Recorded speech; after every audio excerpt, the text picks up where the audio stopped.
Así que empezaremos con la clase introductoria para entender acerca de lo que se ha conocido como el judaísmo mesiánico.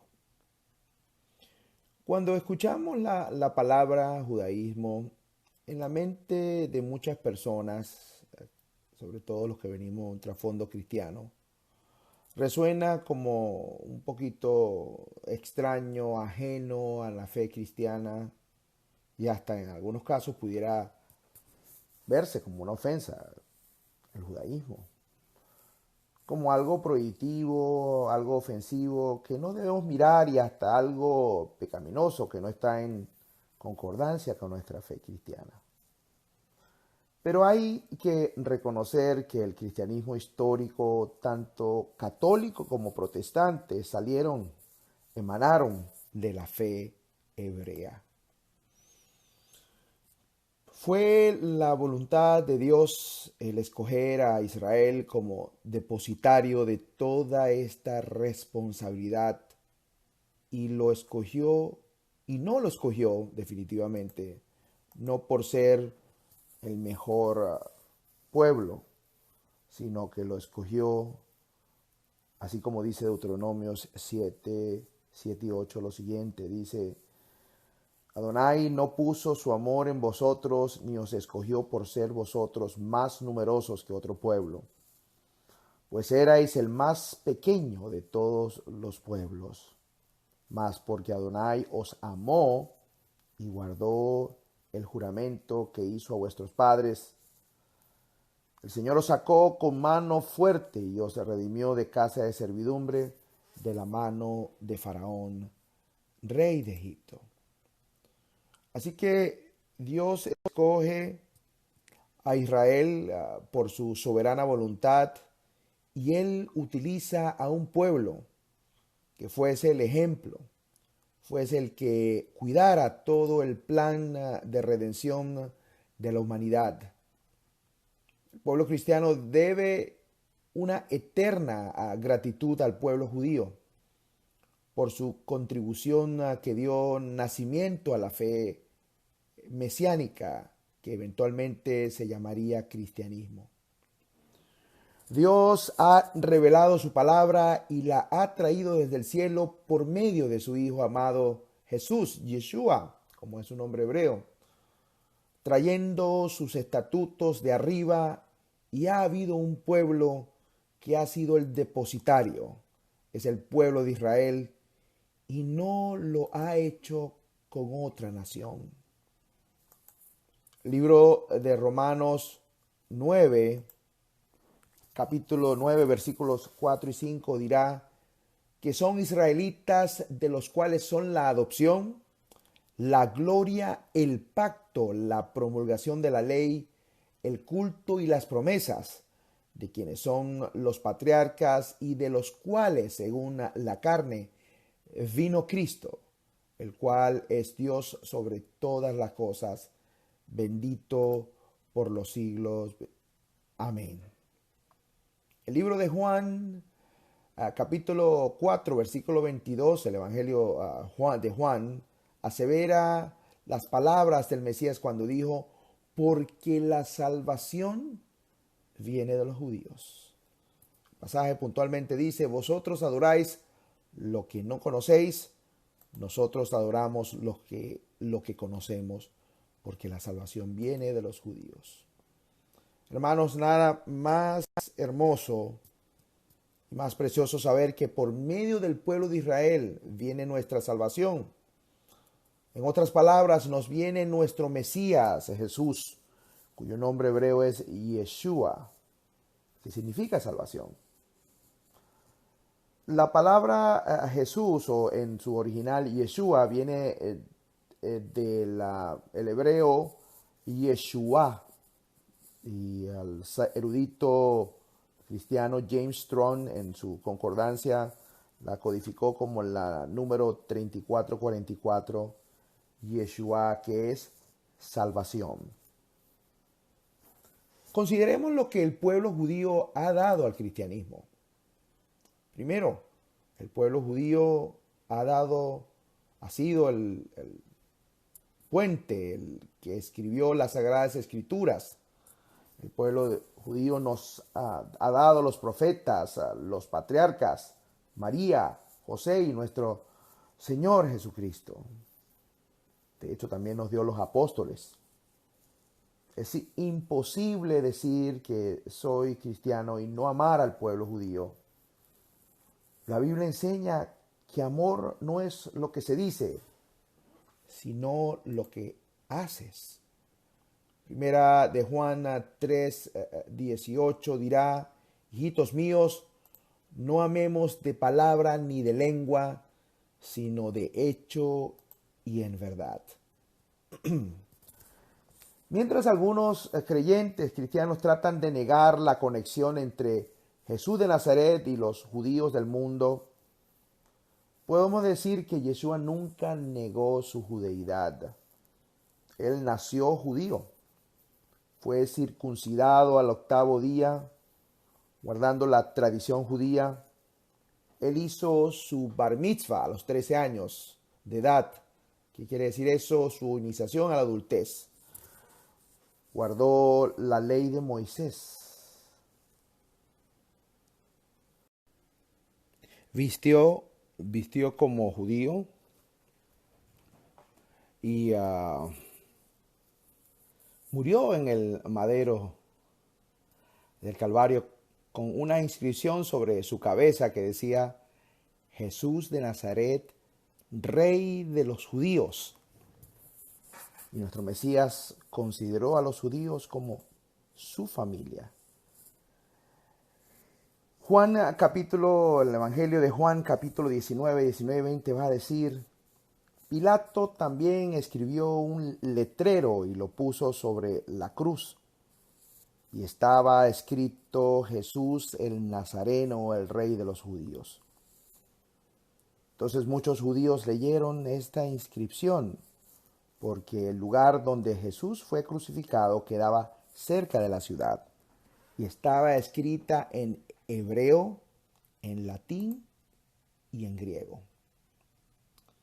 Vamos a mirar algunas cosas de este pasaje y podemos preguntarnos cuántos de nosotros conocemos el término INRI, ¿no?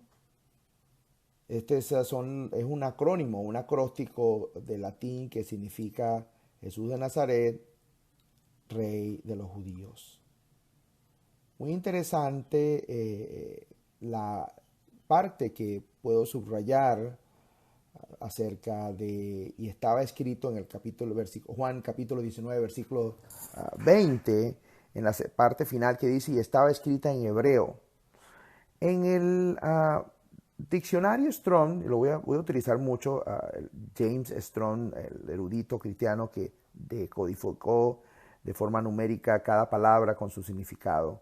Dice que el término hebreo se traduce hebraico, en hebreo o en arameo. Lo define de esa manera. En hebreo, más bien dialecto arameo.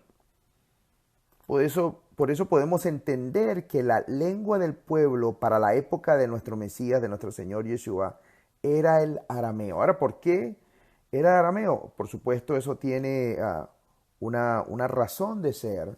Aproximadamente unos 580 años antes de Cristo, antes del Mesías, el pueblo judío fue llevado cautivo por Nabucodonosor II a Babilonia.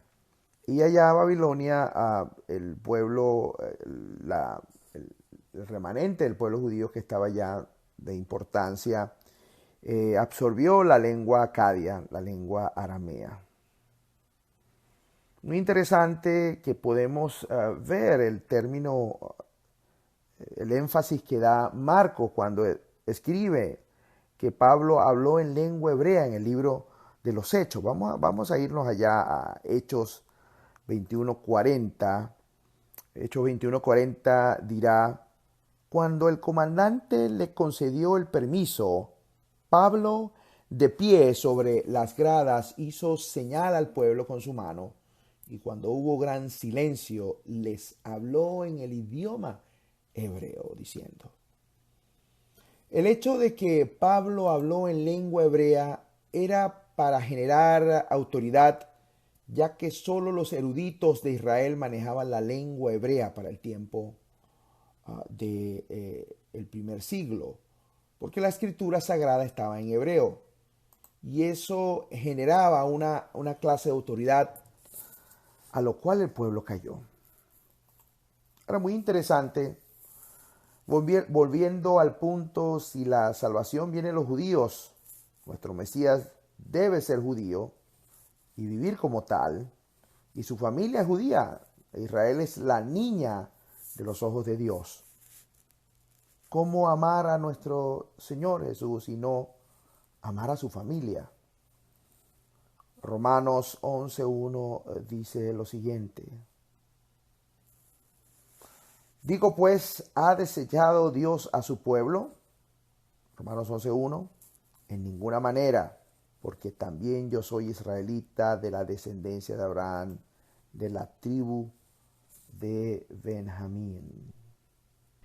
Ahora bien, acabo de hacer un ejercicio de ponernos en contexto con el trasfondo judío de las escrituras. Y muchas veces creemos que la Biblia es un libro del siglo XX o del siglo XXI, con las precisiones de nuestra modernidad. No es un libro con el castellano de Gabriel García Márquez o Pablo Neruda o Mario Vargas Llosa o Miguel de Cervantes Saavedra. La Biblia es un libro muy antiguo. Empezó a ser escrito hace más de 3.500 años. La Biblia cuenta con 1.189 capítulos, 929 del Antiguo Testamento y 260 del Nuevo Testamento. Vamos a darle unos datos de la Biblia. La Biblia posee 31.000 versículos. El versículo más largo es Esther 8:9. El versículo más corto es Deuteronomio 5:17, que dice no matarás. Aunque muchos piensan que es Juan 11:35, donde dice Jesús lloró, pero ese versículo tiene una letra más que Deuteronomio 5:17, en el español, por supuesto. El capítulo más largo de la Biblia es el Salmo 119, con 176 versículos. El capítulo más corto de la Biblia es el Salmo 117, con solo 2 versículos. El libro más extenso es el libro de los Salmos y el libro más corto es Segunda de Juan. Moisés fue el que escribió el Pentateuco, o sea, los primeros 5 libros de la Biblia, y Pablo fue el que escribió 14 libros del Nuevo Testamento. La Sagrada Escritura, la Biblia, fue escrita por 40 autores aproximadamente. ¿Por qué digo aproximadamente? Porque hay unas posturas de que existieron varios escritores y hay el consenso de que al menos 40 autores fueron los que escribieron la Sagrada Escritura. Así pues que la Sagrada Escritura son un compendio de libros que empezaron a escribirse hace ya más de 3.500 años y que su primera sección, lo que se conoce como el Antiguo Testamento, fue escrita en un periodo aproximadamente de 1.400 a 1.600 años. Y obviamente va a ser entre 1.400 y 1.600 según va a depender de la fuente que pudiera tener la bibliografía que la persona estuviera manejando. Ahora voy a dar un ejemplo muy interesante. ¿Cuántos libros tiene la Biblia? La Biblia contiene 66 libros divididos en el Antiguo y el Nuevo Testamento. En el Antiguo Testamento hay 39 libros, mientras que en el Nuevo Testamento hay 27 libros. Ahora, esto es según qué cuenta, según quién. Ah, Según el canon católico son 73 libros. Hay un orden y según el canon protestante hay otro orden. Y más aún, según el canon judío hay otro orden. La Biblia hebrea, que es el Antiguo Testamento, según el orden hecho por el pueblo judío, son 24 libros. Es muy interesante y eso es bueno considerarlo porque dependiendo del trasfondo se va a hacer la cuenta. Debemos entender que la Biblia judía, cuando habla de la Biblia judía, se está refiriendo al Antiguo Testamento. Ahora, cuando Pablo, en otras palabras, el rabino Pablo, rabino Saulo, Rab Saúl, en 2 de Timoteo habla de la Sagrada Escritura, ¿a qué se estaba refiriendo? Vámonos allá a 2 de Timoteo 3, 14 al 17, y va a decir lo siguiente. Tú, sin embargo, persiste en las cosas que has aprendido y de las cuales te convenciste, sabiendo de quiénes las has aprendido, y que desde la niñez has sabido las sagradas escrituras, las cuales te pueden dar la sabiduría que lleva a la salvación mediante la fe en Cristo Jesús. Toda la escritura es inspirada por Dios y útil para enseñar, para reprender, para corregir, para instruir en justicia, a fin de que el hombre de Dios sea perfecto, equipado para toda buena obra. 2 de Timoteo 3, 14 al 17. Cuando Pablo, el apóstol Pablo, el rabino Shaul, en este caso dentro del contexto judío, se refiere a las Sagradas Escrituras, se está refiriendo a la Tanaj, es decir, el Antiguo Testamento, porque el Nuevo Testamento no había sido compilado. Pero cuando empezamos a entender el contexto de las Escrituras, empezamos a tener más claridad y mayor entendimiento de ellas.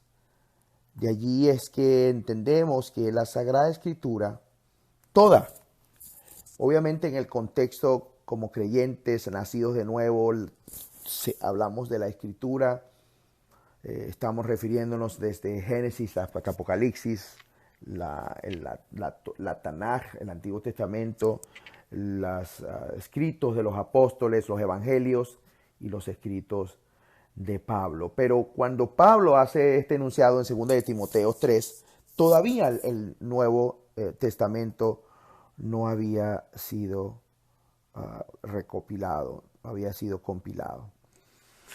Muchas veces queremos pensar que los personajes bíblicos veían la televisión y que son como muestra Hollywood, y no es así. Así que es muy importante entender que el contexto y conocer el contexto de la Sagrada Escritura, de las palabras del Señor, muchas veces va a llevarnos a otro nivel de entendimiento, ya que la Sagrada Escritura, su palabra, la palabra del Señor, nos está escrita dentro de un contexto judío. De hecho, si bien es cierto, el Nuevo Testamento es con sus escritos originales del Nuevo Testamento son en griego, sin embargo, fueron escritos por judíos bajo una mentalidad judía. Vamos a leer y voy a ayudarles, voy a compartir con ustedes y retarlos con un pasaje muy conocido dentro del pueblo cristiano. Y con eso vamos a ir concluyendo esta presentación del día de hoy. Juan 3, capítulo 3, Evangelio de Juan, capítulo 3, del 1 al 15, nos va a decir lo siguiente. Había un hombre de los fariseos llamado Nicodemo, prominente entre los judíos. Este vino a Jesús de noche y le dijo: Rabí, sabemos que has venido de Dios como maestro, porque nadie puede hacer las señales que tú haces si Dios no está con él. Respondió Jesús y le dijo, en verdad te digo que el que no nace de nuevo no puede ver el reino de Dios. Nicodemo le dijo, ¿cómo puede un hombre nacer siendo ya viejo? ¿Acaso puede entrar por segunda vez en el vientre de su madre y nacer? Jesús respondió, en verdad te digo que el que no nace del agua y del espíritu no puede entrar en el reino de Dios. Lo que es nacido de la carne, carne es, y lo que es nacido del espíritu, espíritu es. No te asombres de que te haya dicho, os es necesario nacer de nuevo. El viento sopla de donde quiere y oyes su sonido, pero no sabes de dónde viene ni a dónde va. Así es todo aquel que es nacido del espíritu. Respondió Nicodemo y le dijo, ¿cómo puede ser esto? Jesús respondió y le dijo, ¿tú eres maestro de Israel y no entiendes estas cosas? En verdad te digo que hablamos lo que sabemos y damos testimonio de lo que hemos visto, pero vosotros no recibís nuestro testimonio. Si os he hablado de las cosas terrenales y no creéis, ¿cómo creeréis si os hablo de las celestiales? Nadie ha subido al cielo, sino el que bajó del cielo, es decir, el Hijo del Hombre que está en el cielo. Y como Moisés levantó la serpiente en el desierto, así es necesario que sea levantado el Hijo del Hombre, para que todo aquel que en él cree tenga en él vida eterna. Así que nos encontramos un sabio erudito fariseo llamado Nicodemo, prominente entre los judíos, que viene de noche a Yeshua y es muy interesante darse cuenta de que era un líder importante y que él reconocía que Yeshua, Jesús, había venido de Dios. Y Yeshua le hace una aseveración, en verdad te digo que el que no nace de nuevo no puede ver el reino de Dios. Ahora, muy interesante, Nicodemo es un erudito, es un sabio de su época, una persona reconocida, inclusive se entiende que era un líder de Israel. Y él hace una pregunta que en mi mente me dio vueltas por muchos años. Y es lo siguiente.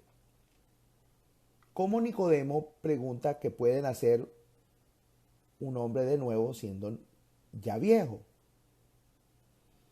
Yo dije, pero este es un hombre intelectual, ¿cómo es que hace esa pregunta?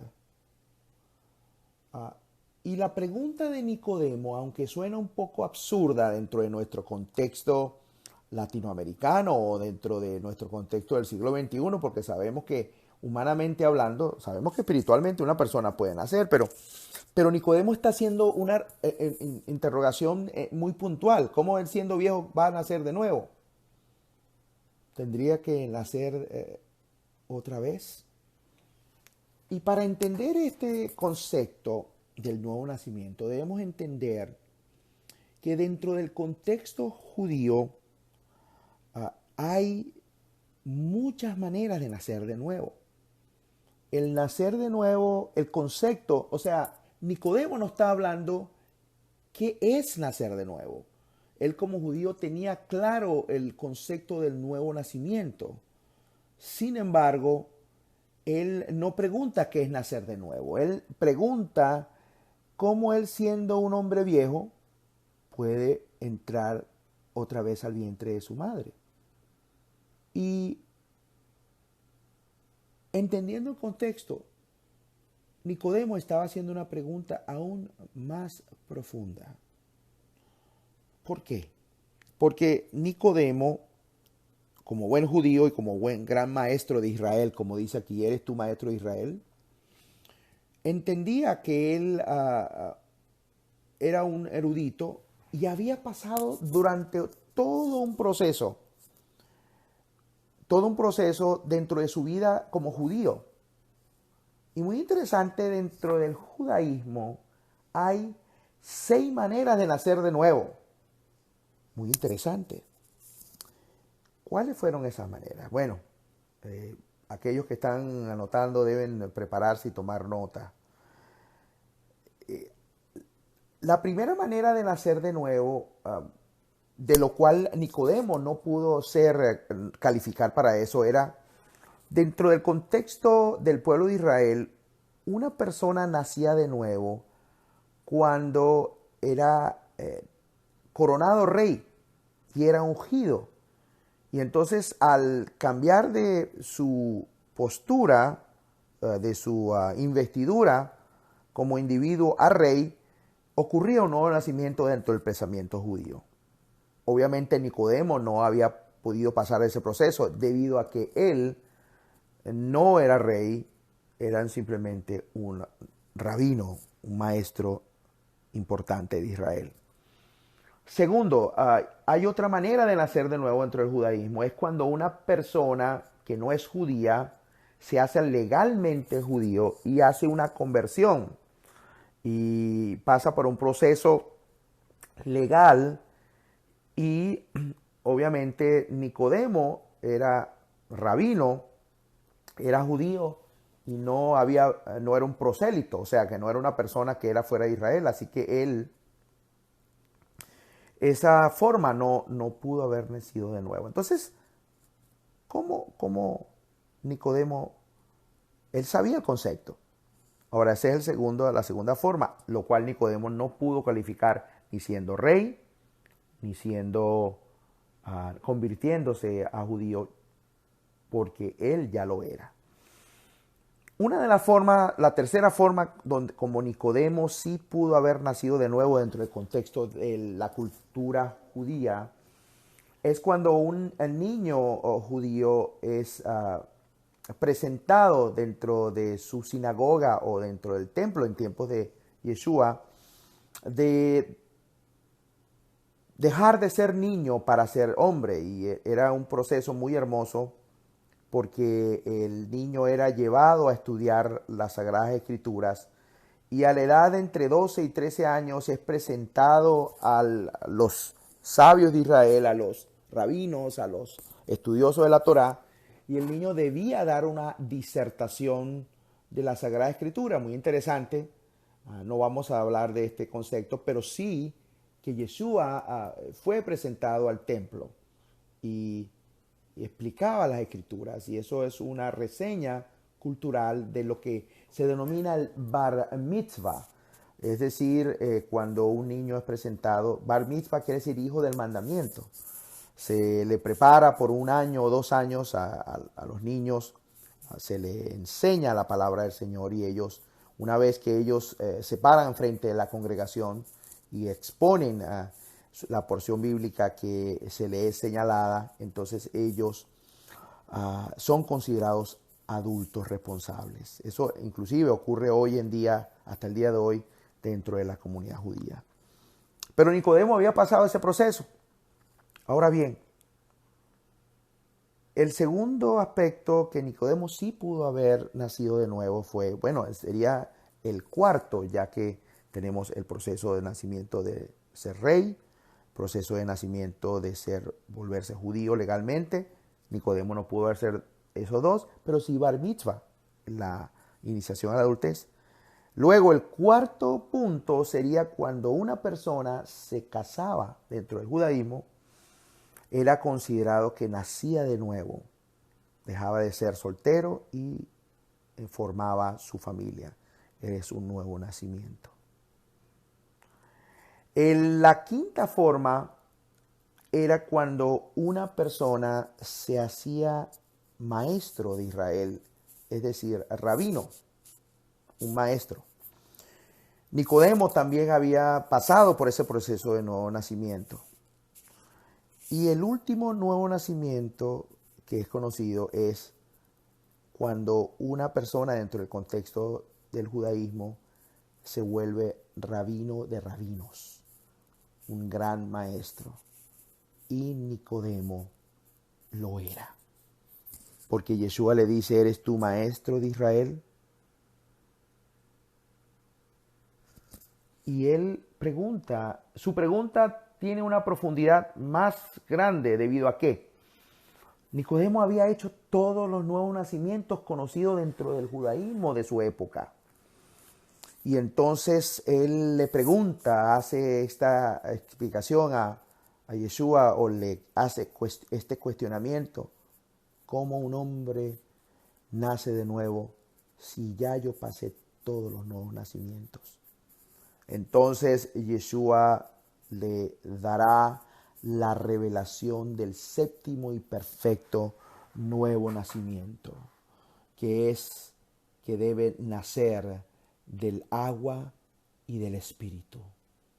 Porque el que no nace del agua y del espíritu no puede entrar en el reino de Dios. Y entonces Nicodemo se asombra y Yeshua le dice, os es necesario nacer de nuevo. Es necesario que tú nazcas de esta manera. Y así el Mesías Yeshua le revela ese séptimo y perfecto nuevo nacimiento que es nacer del agua y del espíritu. Así que, queridos hermanos, este entendimiento solo se entiende cuando se conoce un contexto judío de la escritura. Y cuando no se tiene un contexto judío de la escritura, vamos a perder mucha riqueza. Vamos a no tener una riqueza amplia al no conocer el contexto judío. Y de allí la importancia de conocer acerca de la raíz judía de la fe. Así que, queridos hermanos, por este momento vamos a concluir este audio y seguiremos en contacto. Shalom.